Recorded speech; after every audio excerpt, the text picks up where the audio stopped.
Hello friends, इस video में है एकदम लेटेस्ट करंट जीके के 15 फैक्ट। पहला फैक्ट, जिम यंग किम कौन है ये? तो ये मित्रों विश्व बैंक के अध्यक्ष थे और इन्होंने अचानक इस्तीफा दे दिया। कोई कारण जो है इनका स्पष्ट सामने नहीं आया। तो आप ध्यान में रखें, जिम यंग किम, तो इन्होंने इस्तीफा दे दिया है विश्व बैंक से। एक है भारत के सामाजिक न्याय और अधिकारिता मंत्री है थावरचंद गहलोत। थावरचंद गहलोत। बांग्लादेश बांग्लादेश की प्रधानमंत्री तीसरी बार बनी है प्रधानमंत्री शेख हसीना। तो हसीना 3 अक्षर है ना, तीसरी बार प्रधानमंत्री बनी है। नेक्स्ट मोस्ट इंपॉर्टेंट चीज, 124वां संविधान संशोधन विधेयक। ये जो सामान्य श्रेणी में आने वाले जनरल कैटेगरी, यहाँ पे कौन है जनरल में? ब्राह्मण, राजपूत, बनिया, मुसलमान, जैन, तो इस प्रकार के जो आने वाले हैं वो सब इसमें आ जाएंगे। तो इनको आर्थिक रूप से पिछड़े लोगों को, यानी इनमें किन को जो आर्थिक रूप से पिछड़े हुए हैं जनरल कास्ट के, उनको नौकरियों में, सीधी भर्ती में और उच्च शिक्षण संस्थानों में प्रवेश में 10% आरक्षण दिया जाएगा। ऐसा प्रावधान कैबिनेट लेकर आया है और लोकसभा में ये विधेयक पारित भी हो गया है। अब राज्यसभा में ये जाएगा। लोकसभा में 323 पक्ष में वोट पड़े, 3 विपक्ष में वोट पड़े। तो हालांकि वर्तमान में केंद्र में भारत में 49.5 या 50 यानी 49.5% आरक्षण है। सुप्रीम कोर्ट का निर्देश है कि 50% से ज़्यादा नहीं हो सकता। फिर ये 50% से ज़्यादा जाएगा तो क्या होगा? तो इसके लिए एक प्रावधान और है कि संविधान की अगर इसको संशोधन करके नवी अनुसूची में डाल दिया जाए इस मैटर को, तो फिर वहाँ पे जो है कोर्ट उसमें कोई कुछ नहीं करेगा। तो इसको नवी अनुसूची में डालना पड़ेगा। वर्तमान आरक्षण भारत में कितना, आप देखते रहिए। जैसे 70% की ये कुल आबादी है जिसको 50% आरक्षण मिला हुआ है, 49.5%। इसमें आप देखिए ओबीसी को 27% है भारत में, एससी यानी अनुसूचित जाति को 14% है और एसटी को जो है 7.5% है। तो ये हो गया अपने 14 या 15% होगा, तो 49.5 है ये। तो ये हो जाएगा ये 27 और 14 और 7 21 यानी 48 49, तो यहाँ 15 हो जाएगा, 15%। तो 49.5% आरक्षण मिला हुआ है। राजस्थान की बात करें मित्रों, तो ओबीसी को 21%, एससी को 16% और एसटी को 12%, 49% और 1% जो है वो गुर्जर वगैरह उनको दिया था, और वो 5% है। तो वो मामला अभी चल ही रहा है, उनको जो दिया वो क्लियर नहीं हुआ, केंद्र में अभी अटका हुआ है। तो आपके समझ में आ गया होगा। मुख्य बात क्या याद रखनी है आपको, 124वां संविधान संशोधन विधेयक किससे जुड़ा हुआ है? तो ये है आरक्षण से संबंधित। अब देखते हैं राज्यसभा में क्या होता है। तो 24 यानी चॉइस याद रखें आप, चॉइस होती है ना, पसंद, 24 तो 30% की आबादी को 10% आरक्षण मिलने वाला है। इसके लिए आय सीमा क्या रखी मित्रों? 8 लाख रुपए अगर वार्षिक तक है तो उनको लाभ मिलेगा। 8 लाख से ज़्यादा है उनको इसका लाभ नहीं मिलेगा, और 5 एकड़ ज़मीन जो है उससे ज़्यादा वालों को लाभ नहीं मिलेगा। नेक्स्ट, चाबहार बंदरगाह है। चाबहार बंदरगाह है जो है भारत के सहयोग से ईरान में विकसित किया गया है। ठीक है, चाबहार बंदरगाह है। और इसी की बात करें कि ये ईरान के सिस्तान बलूचिस्तान प्रांत में स्थित है। सिस्तान बलूचिस्तान प्रांत में स्थित है। अब ये शुरू ही होने वाला है। ये संसद का बजट अधिवेशन कब शुरू होने जा रहा है? 31 जनवरी से 13 फरवरी। एक बार सेकेंड ग्रेड एग्जाम में ये प्रश्न पूछ लिया गया था कि संसद का शीतकालीन सत्र कब से कब शुरू हुआ। तो अब यहाँ बजट सत्र शुरू होने वाला है, शीतकालीन तो भी चल रहा है। तो 31 जनवरी से 13 फरवरी तक चलेगा। विश्व आर्थिक फोरम की रिपोर्ट, विश्व आर्थिक मंच है, इसने अपनी रिपोर्ट पेश की है कि भारत 2030 तक अमेरिका और चीन के बाद विश्व का तीसरा सबसे बड़ा उपभोक्ता बाजार बन जाएगा। यानी कि जैसे एक तरह से मार्केट, चीज़ों के लिए मार्केट, मार्केट देखिए कहाँ होता है, जहाँ लोगों की खरीदने की क्षमता होती है तभी तो मार्केट होता है, यानी बाजार में चीज़ें उपलब्ध होती है।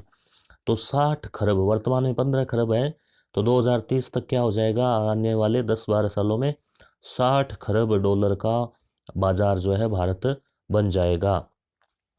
Brexit deal, most important person है, क्या है ब्रेग्जिट डील, BREXIT।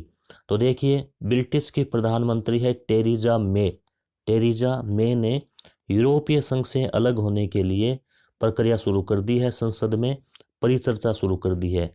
यह प्रक्रिया ही ब्रेग्जिट है, यानी ब्रिटेन का EU से एग्जिट होना ही ब्रेग्जिट है। EU क्या है, यूरोपियन यूनियन।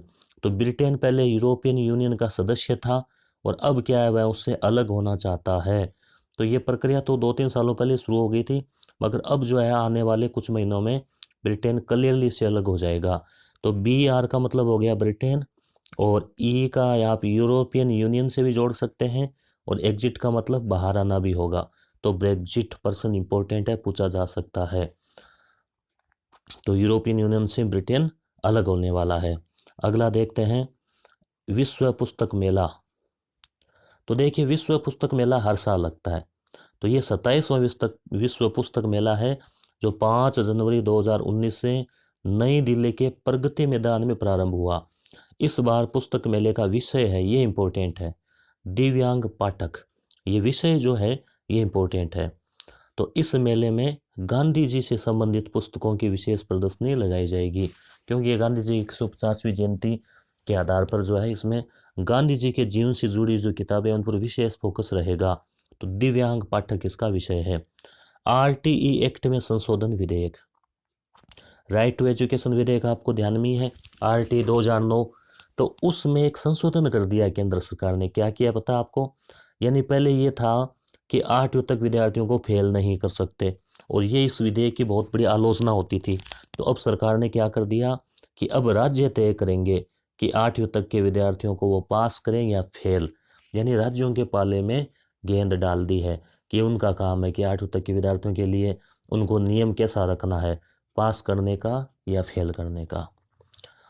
चक्रवाती तूफान पाबुक, ये आपको याद रखना है, पाबुक, जैसे चाबुक होता है ना, तो चा की जगह आपको पा याद रखना है, पाबुक। तो ये जो है दक्षिणी चीन सागर से ये तूफान उठा और इसका प्रभाव जो है अंडमान निकोबार की तरफ बढ़ गया, अंडमान निकोबार इससे प्रभावित रहा। नॉर्वे की प्रधानमंत्री एर्ना सोलबर्ग, तो एर्ना सोलबर्ग जो है ये नॉर्वे के प्रधानमंत्री है। नॉर्वे आपको याद होगा ना, मध्य रात्रि में सूर्य का देश, ब्रिटेन से भी थोड़ा सा ऊपर जो है उधर नॉर्वे, स्वीडन, ऐसे इनकी जो रिपोर्ट में भी इनकी जो काफ़ी इनकी मानव विकास रिपोर्ट में ये पहले दूसरे स्थान पे आता है अक्सर। तो मध्य रात्रि में सूर्य के देश वाला ये वो नॉर्वे, तो इसके प्रधानमंत्री भारत आई है, एर्ना सोलबर्ग। सोलबर्ग 3 दिन की यात्रा पर भारत पहुंची। ये रायसीना डायलॉग में उद्घाटन भाषण भी देगी। अब ये रायसीना डायलॉग क्या है, तो ये बिंदु देख लेते हैं। रायसीना डायलॉग आपको याद होगा, रायसीना हिल, हिल यानी ऊंची एड़ी की सैंडल नहीं, हिल यानी पहाड़ी। तो रायसीना हिल जो है, तो रायसीना हिल यानी वहाँ राष्ट्रपति भवन है रायसीना हिल पे, पहाड़ी। तो रायसीना डायलॉग, तो विषय है इसका, यानी यहाँ पर क्या है कि चर्चा होगी। देखिए इसका विषय है विश्व व्यवस्था में नए समीकरण, डगमगाती साझेदारियाँ और अनिश्चित परिणाम। तो बड़ा ही जो विषय है वो कैसा है, खतरनाक है। तो इस संवाद में, डायलॉग का मतलब संवाद, इस संवाद में, संवाद यानी बातचीत होती है ना, हम डायलॉग से ऐसे लेते हैं कि कोई मान लो कहते अरे गजब डायलॉग मारे हो, मतलब वो डायलॉग नहीं, डायलॉग का मतलब बातचीत, नेगोशिएशन। तो इस संवाद में नई दिल्ली में 93 देशों के 600 से अधिक प्रतिनिधि भाग लेंगे। तो यहाँ पर इस सोलबर्ग ने भी अपना उद्घाटन भाषण जो है दिया। और तो रायसीना डायलॉग क्या है, इसका विषय क्या है, यहाँ प्रश्न बन सकता है। कितने देश आए, 93 देश आए, और ये एक तरह से चर्चा है आपस में, इंपॉर्टेंट है। नेक्स्ट, CSO के वृद्धि दर के अनुमान। CSO आपको याद ही है, पता full form central statistics organisation, तो केंद्रीय सांख्यिकी स्टैटिस्टिक्स, केंद्रीय सांख्यिकी संगठन, मुख्यालय इसका कलकत्ता। तो ये क्या करता है, CSO जो है, ये एक तो वो आय के भी अनुमान जारी करता है ये, तो ये वृद्धि दर के इसने अनुमान जारी किए, यहाँ से प्रश्न बन सकता है। इसने अनुमान लगाया है कि 2018-19 जो चल रहा है, इसमें वृद्धि दर 7.2, देखिए मैं यहाँ बड़ा सारा लिख देता हूँ आपको याद रहे, 7 शुभ माना जाता ना, 7 और 0.2, 7.2 याद रह जाएगा ना, 7.2, ठीक है, तो 7.2 रहेगी। पिछले वर्ष 2017-18 में GDP वृद्धि दर 6.7 रही थी, ये भी आपको याद रखना है, 6.7 यानी 6 फिर 7, 6.7 रही, और इस बार 7.2 यानी 7.2 रहेगी, ये इसका अनुमान है। देखिए, भारत विश्व में सबसे तेज रफ्तार से बढ़ने वाली अर्थव्यवस्था बन गया है, सबसे तेज। खेलो इंडिया, खेलो इंडिया क्या है, महाराष्ट्र के पुणे में 9 जनवरी से प्रारंभ हुए युवा खेल है ये, इसमें युवा जो खिलाड़ी है वो भाग लेंगे। इस खेल में 18 खेलों की प्रतिस्पर्धा रहेगी, 18।